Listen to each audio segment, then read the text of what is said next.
subscribe to my channel.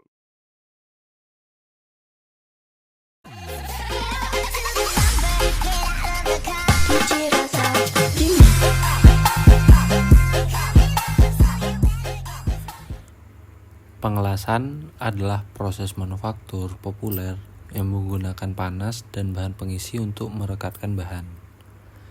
Meskipun terdapat beberapa metode pengelasan yang berbeda, dua teknik yang paling serbaguna dan tepat untuk menyambung logam adalah pengelasan Metal Inert Gas atau MIG dan pengelasan Tungsten Inert Gas atau TIG.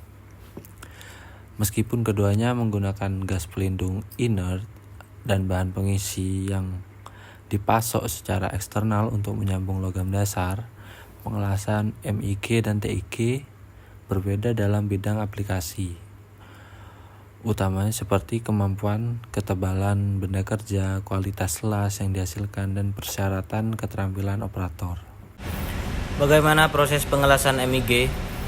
Metode pengelasan MIG menggunakan busur semi otomatis atau otomatis penuh dan elektroda kawat kontinu yang dapat dikonsumsi untuk menghasilkan las. Gas pelindung juga penting karena melindungi lasan, meningkatkan penetrasi las, dan mengurangi porositas manik las. Gas pelindung umumnya merupakan campuran 75% argon dan 25% CO2. Meskipun beberapa variabel dan logam memerlukan campuran yang berbeda. Prosesnya dimulai dengan kawat elektroda dan gas pelindung diumpankan melalui pistol las atau obor. Diameter dan komposisi kawat akan bervariasi tergantung pada konfigurasi sambungan, ketebalan bagian, dan jenis logam yang disambung. Selain itu, pengurangan kecepatan pengumpanan kawat menentukan kecepatan dan jumlah kawat yang diumpankan. Beberapa manfaat pengelasan MIG yaitu cocok untuk logam yang lebih tebal, cukup rumit, dan menurunkan biaya keseluruhan. Apa saja yang terjadi selama proses pengelasan TIG? Teknik pengelasan TIG juga menggunakan busur. Namun, ia menggunakan elektroda tungsten yang tidak dapat dikonsumsi dan bahan pengisi terpisah untuk membuat las. Pengisi sebagai besar berupa batang yang dimasukkan secara manual ke dalam kolam las. Artinya, kedua tangan digunakan selama proses ini.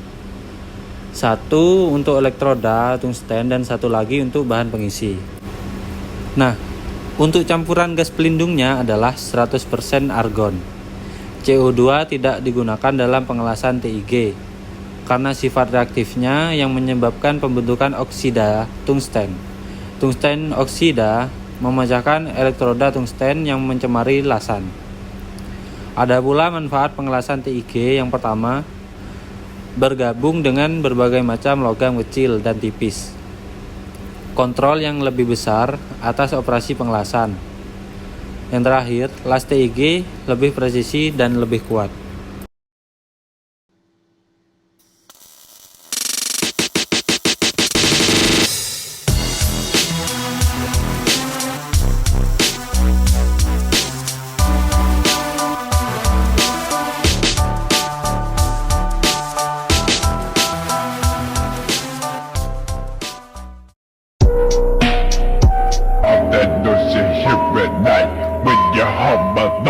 All this shit in my head, yeah, you don't wanna.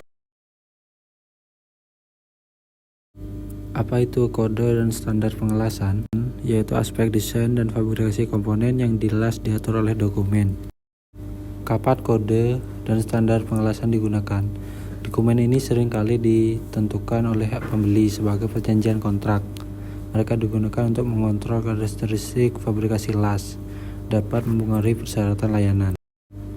Sumber kode dan standar yang diminati industri pengelasan, yaitu AWS, Masyarakat Pengelasan Amerika, ASME, Pengumpulan Insinyur Mekanik Amerika, dan API, Institut Perminyakan Amerika.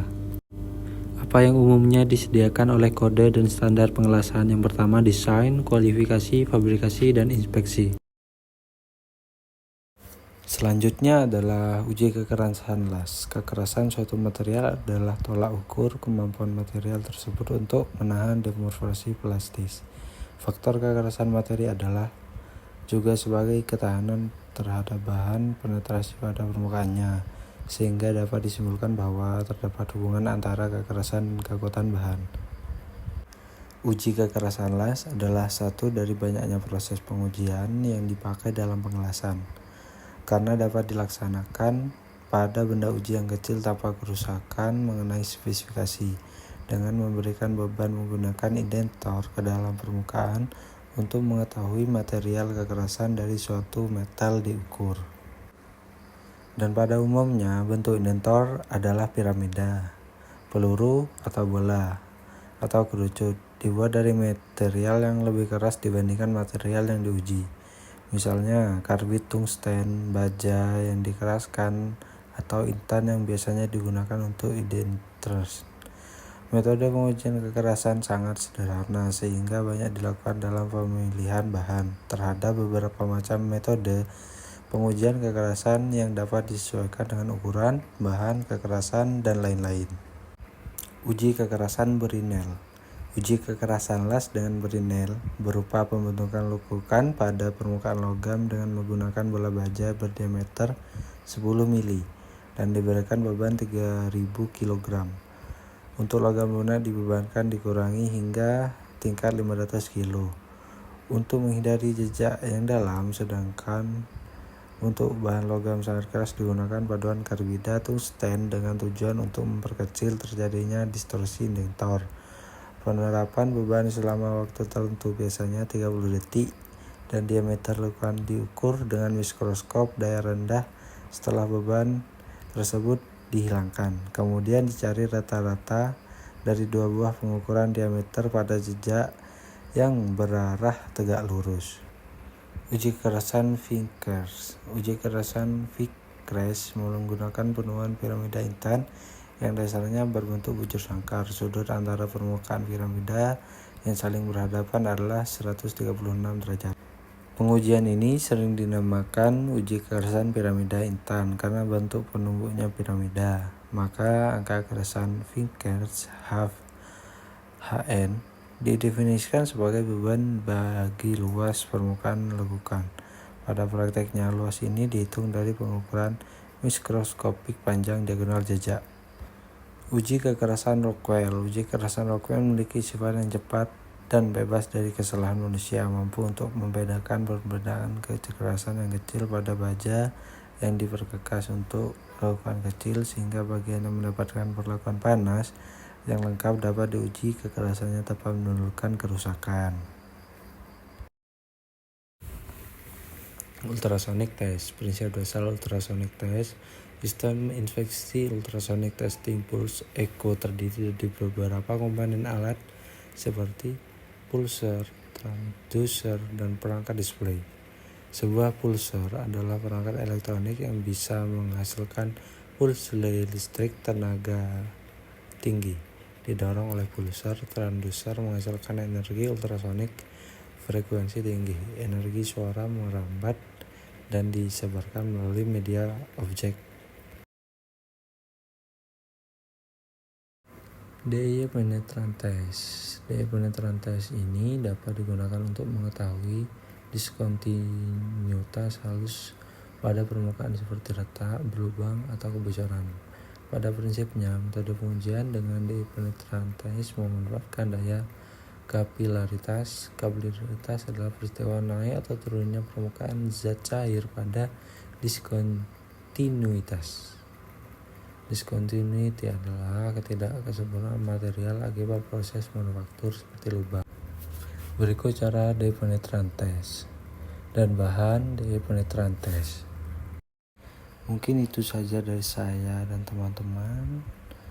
Apabila ada penjelasan yang tidak relevan atau kurang, kami mohon maaf. Assalamualaikum warahmatullahi wabarakatuh.